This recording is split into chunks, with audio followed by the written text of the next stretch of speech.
बिस्मिल्लाहिर्रहमानिर्रहीम स्टूडेंट्स, अभी इस वीडियो में हम जो है next knowledge representation technique discuss करेंगे that is known as production rules.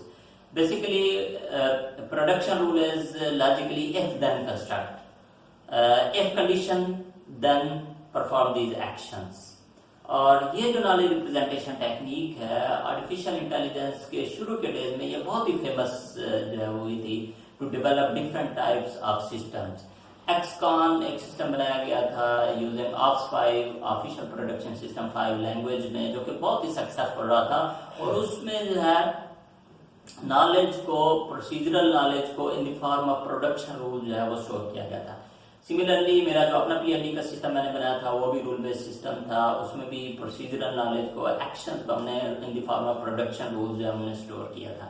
तो एक प्रोडक्शन रूल जो है if then, logically if then का कंस्ट्रक्ट है और ये बहुत ही सूटेबल है to store the procedural knowledge, operational knowledge. दुनिया में जो कुछ हो रहा है अगर आपने उन एक्शंस को अगर आपने सेव करना है तो उसके लिए आप जो है प्रोडक्शन रूल्स की टेक्निक जो यूज करेंगे। और इसकी मदद से जो आप प्रोग्रामिंग करते हैं या जो आप सॉफ्टवेयर डेवलप करते हैं उसे हम रूल बेस्ड प्रोग्रामिंग भी कह सकते हैं। तो इसको फर्दर एक्सप्लेन करने के लिए हम एक बहुत ही सिंपल सी एग्जांपल लेते हैं एरिया ऑफ सर्कल की, कि we want to input a radius from user and we want to calculate and display the area of a circle। Conventional programming में हम एरिया ऑफ सर्कल के लिए 3 फंक्शन बना सकते हैं। वैसे तो ये तीनों स्टेप्स मेन प्रोग्राम में भी हो सकते हैं कि हम इनपुट ले लें और एरिया कैलकुलेट कर लें और उसको डिस्प्ले कर लें। अगर हम उन स्टेप्स को फर्दर स्प्रेड करना चाहें फंक्शन में तो हम 3 फंक्शन जो बता सकते हैं, इनपुट का, कैलकुलेट का और आउटपुट का। Input function will display message to the user enter radius, और साथ में cn की कमांड के जरिए हम यूजर से इनपुट लेके ये फंक्शन रिटर्न कर देगा रेडियस की वैल्यू को। और इस फंक्शन को हम कॉल कर रहे हैं कैलकुलेट के फंक्शन में। यहाँ पे इनपुट फंक्शन कॉल कर रहे हैं, जो रेडियस ये रिटर्न कर रहा है वो हमने यहाँ पे r में सेव किया। और एरिया को कैलकुलेट करने के लिए हमने r को 2 मरतबा मल्टीप्लाई कर लिया, स्क्वायर कर लिया, r into r and multiply by 3.14, तो ये हमारे पास एरिया जो है कैलकुलेट हो गया। और इस फंक्शन ने एरिया डिस्प्ले करने के बजाय इसने एरिया रिटर्न कर दिया। और एरिया जो है रिटर्न हुआ जहां पे ये फंक्शन कॉल हो रहा था, और ये कैलकुलेट फंक्शन हमने कॉल किया नेक्स्ट आउटपुट के फंक्शन में। आउटपुट के फंक्शन में कैलकुलेट कॉल किया, कैलकुलेट जो है इनपुट फंक्शन को कॉल करेगा, इनपुट यूजर से रेडियस लेगा, रेडियस इधर एरिया कैलकुलेट करने में यूज होगा और यहाँ पे एरिया कैलकुलेट होके रिटर्न हो जाएगा हमारे पास वेरिएबल ए में। और एरिया ऑफ सर्कल का message along with the value A जो है ये प्रिंट हो जाएगा। और ये आउटपुट का फंक्शन जो है ये बेसिकली ये हम कॉल कर रहे हैं, आउटपुट की बजाय इसे हम एरिया का फंक्शन कह देते हैं। एरिया का फंक्शन हम बेसिकली कॉल कर रहे हैं in the main program. Main program area function call कर रहे हैं, एरिया फंक्शन जो है वो कैलकुलेट को कॉल कर रहा है, कैलकुलेट जो है वो इनपुट को कॉल कर रहा है। तो बेसिकली कन्वेंशनल प्रोग्रामिंग ये तो बहुत एक सिंपल सी एग्जांपल थी कि एक फंक्शन जो है वो दूसरे फंक्शन को बाय नेम कॉल करता है, दूसरा फंक्शन तीसरे फंक्शन को बाय नेम कॉल करता है, तीसरा फंक्शन जो है वो चौथे फंक्शन को कॉल करता है। तो ये बेसिकली फ्लो ऑफ एग्जीक्यूशन होता है। इसी तरह से F2 जो है F5 को भी कॉल कर सकता है।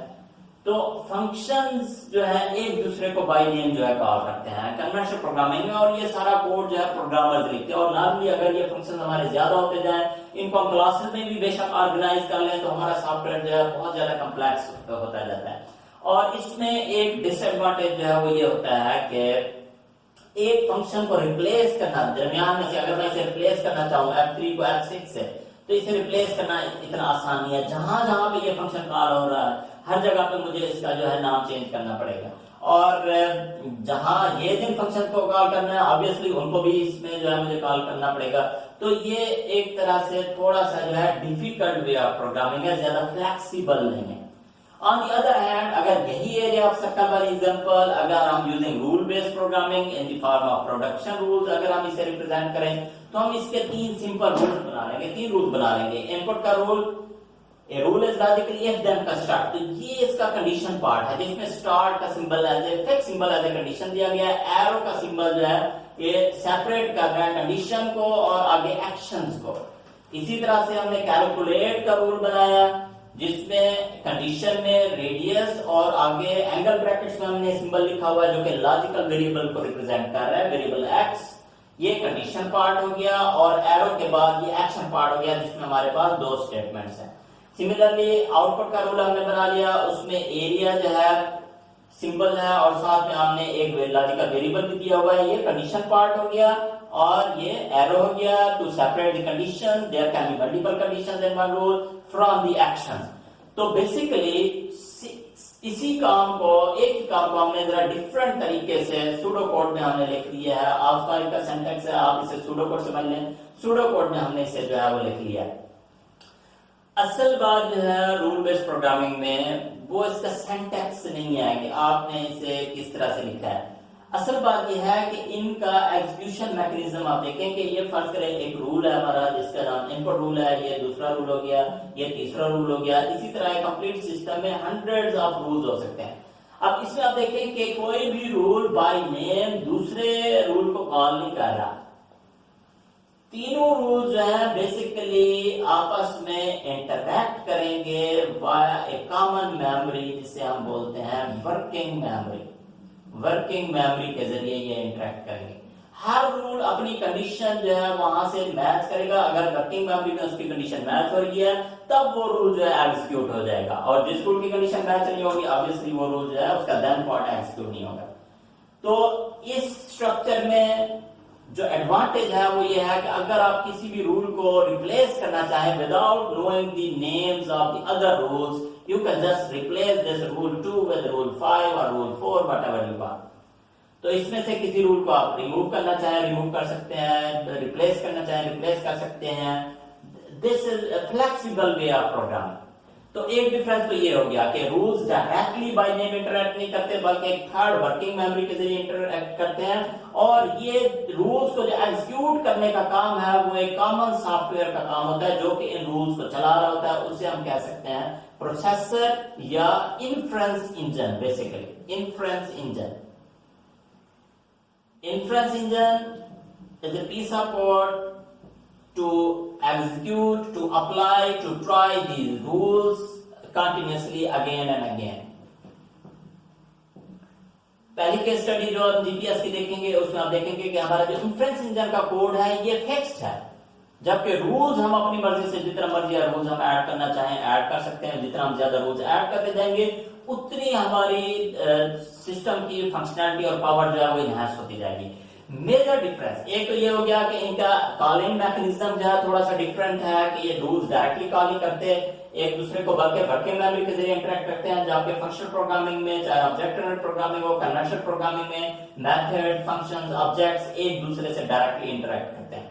दूसरा जो इंपॉर्टेंट डिफरेंस है वो ये है कि ये जो हमने फंक्शनल प्रोग्रामिंग में कोड लिखा है that is part of the executable file, exe file का ये हिस्सा है। जबकि ये रूल्स जो है, ये रूल्स जो है पार्ट ऑफ डाटा है। ये किसी भी टेक्स्ट फाइल में भी हो सकते हैं, किसी सीक्वल की टेबल में भी हो सकते हैं, किसी एक्सएमएल फाइल में भी हो सकते हैं। ये रन टाइम पे ये रूल्स आपके ऐड भी हो सकते हैं, चेंज भी हो सकते हैं विदाउट रिकम्पाइलिंग द सॉफ्टवेयर और without creating another executable file.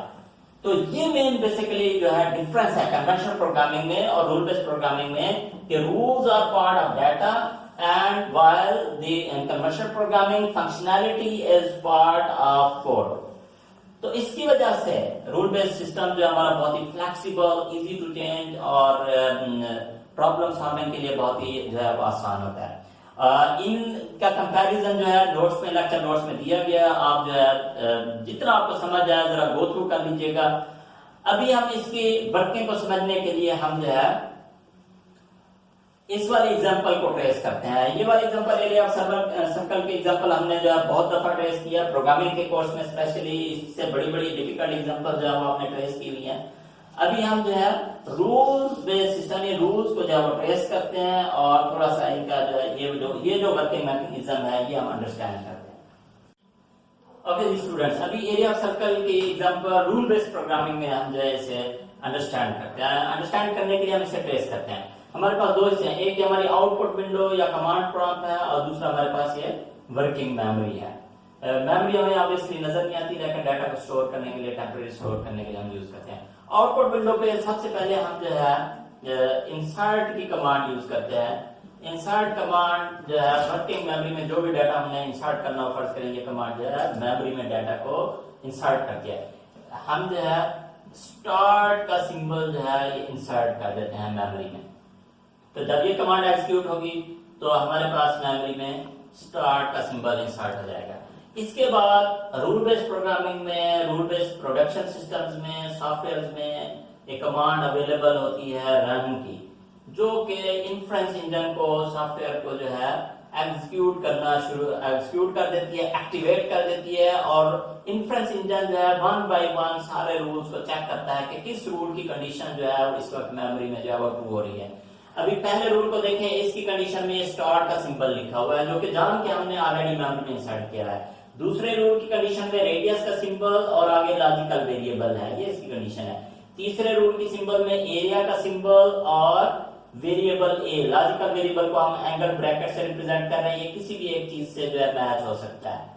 तो इन तीनों कंडीशंस में से जो पहला रूल है इसकी कंडीशन जो है ये ट्रू हो रही है, तो ये वाला रूल जो है ये एग्जीक्यूट हो जाएगा। हम कह सकते हैं ये वाला रूल जो है, प्रोडक्शन रूल जो है, ये फायर हो जाएगा।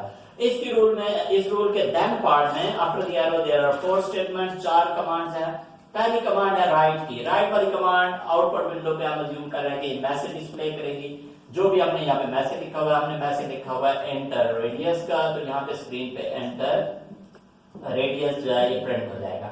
नेक्स्ट कमांड रीड की कमांड है। कमांड प्रॉम्प्ट से आउटपुट विंडो से रीड करेगी। कर्सर यहाँ पे ब्लिंक कर रहा होगा। फर्स्ट करें यूजर एंटर करता है 4। उसके बाद थर्ड कमांड एक्सिक्यूट होने लगी है। अगेन इंसर्ट की कमांड है, वर्किंग मेमोरी में इंसर्ट करेगी रेडियस का सिंबल और वेरिएबल एक्स। वेरिएबल एक्स यहाँ पे जो यूजर ने वैल्यू दी है 4, ये इधर वेरिएबल एक्स से बाइंड हो जाएगी और रेडियस के सिंबल के साथ value of variable x which is 4 यहाँ पे मेमोरी में, वर्किंग मेमोरी में जो है ये इंसर्ट हो जाएगी। तो ये हमारे पास due to that insert radius X command, insert की कमांड की वजह से मेमोरी में रेडियस और वेरिएबल एक्स की वैल्यू 4 जो है ये हमारे पास जो है ये इंसर्ट होगी। उसके बाद रिमूव वाली कमांड, रिमूव 1, अगर मल्टीपल कंडीशन हो तो हम कंडीशन नंबर दे सकते हैं 2 to remove 2, second condition remove 3 to remove third condition. इसमें है एक ही कंडीशन है रिमूव 1, वर्किंग मेमोरी में से ये वाली डाटा जो है, कंडीशन का डाटा जो है ये रिमूव हो जाएगा। Execution of the first rule is complete. Automatically inference engine अब देखेगा कि अब कोई ऐसा रूल है कि जिसकी कंडीशन जो है वो ट्रू हो रही हो।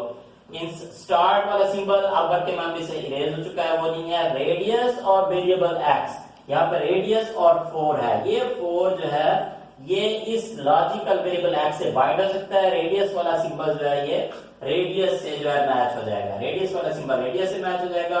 वेरिएबल एक्स जो है वो 4 से बाइंड हो जाएगा। तो ये कंडीशन सेकंड रूल की, कैलकुलेट वाले रूल की कंडीशन जो है ये कंडीशन ट्रू हो गई है इन्फ्रेंस इंजन के लिए। अब इन्फ्रेंस इंजन जो है एरो के बाद वाली कमांड एग्जीक्यूट करेगा। एरो के बाद वाली कमांड में इंसर्ट की कमांड में एग्जीक्यूट कर रहे हैं। अगेन वर्किंग मेमोरी में डाटा इंसर्ट कर रहे हैं। एक तो कांस्टेंट सिंबल है एरिया का, एरिया का सिंबल जो है ये इंसर्ट हो जाएगा। उसके बाद 3.14 into 4 into 4 जो भी वेरिएबल एक्स की वैल्यू इधर मैच हुई है, बाइंड हुई है, वेरिएबल एक्स की वैल्यू 4 थी, वो इससे मैच हुई है, तो 4 into 4 16, 16 into 3.14 it will be around, suppose कोई भी वैल्यू हो जाती है तो ये फर्स्ट हो जाती है 50.28। तो ये जो वैल्यू यहाँ पे कैलकुलेट होगी वो वैल्यू यहाँ पे जो है एरिया के सिंबल के आगे साथ में वर्किंग मेमोरी में इंसर्ट हो जाएगी as one data item, as one list, as one tuple, ये मेमोरी में जो है इंसर्ट होगी। उसके बाद रिमूव 1, इस रूल की कंडीशन, ये वाली कंडीशन डाटा आइटम जो इससे मैच हुआ है वो ये वाला डाटा आइटम है, ये वाला रिमूव 1 की वजह से ये वाला डाटा आइटम रिमूव हो जाएगा। Execution of the second rule is complete as well. इसके बाद inference engine will look for another rule, कि इस रूल की कंडीशन जो है वो ट्रू हो रही है। इसके बाद स्टार्ट का सिंबल भी नहीं है, रेडियस वाला सिंबल भी नहीं है, अब एरिया और आगे उसके एक वैल्यू है, वैल्यू ये कोई भी हो सकती है। तो इस वाले रूल में, लास्ट वाले रूल में अगर आप देखें, आउटपुट का रूल है, इसमें एरिया का सिंबल है और आगे लॉजिकल वेरिएबल ए, लॉजिकल वेरिएबल की जगह पे कोई भी चीज हो सकती है। तो अब ये वाले रूल की कंडीशन जो मैच हो रही है, और वेरिएबल ए जो है वो किससे मैच हो रहा है, 50.28 से। तो एरो के बाद वाली जो एक्शन पार्ट है वो एग्जीक्यूट हो जाएगा, रूल जो है आउटपुट वाला रूल फायर हो जाएगा। तो इसमें राइट कमांड है, राइट जो है ये आउटपुट विंडो पे शो करेगा area of circle is equal to, उसके बाद अगेन राइट कमांड है वैल्यू ऑफ वेरिएबल ए इससे मैच हो रहा है 50.28, आउटपुट विंडो पे जो है 50.28 वैल्यू ऑफ दैट वेरिएबल ए ये जो है ये डिस्प्ले हो जाएगी।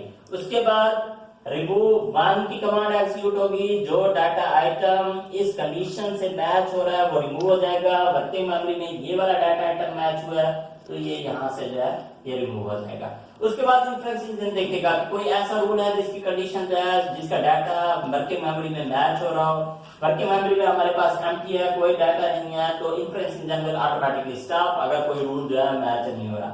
तो बेसिकली ये एक बहुत ही सिंपल आसान सी एग्जांपल है रूल बेस्ड प्रोग्रामिंग की, रूल बेस्ड सिस्टम्स की, जिसमें हमने एरिया ऑफ सर्कल कैलकुलेट किया, यूजर से रेडियस लेके एरिया ऑफ सर्कल कैलकुलेट करके डिस्प्ले कर दिया। तो इसके बाद हम जो है नेक्स्ट एग्जांपल फैक्टोरियल की करेंगे नेक्स्ट वीडियो क्लिप में इंशाल्लाह, और उसके बाद मैं थोड़ा सा असाइनमेंट आपको एक्सप्लेन कर दूंगा।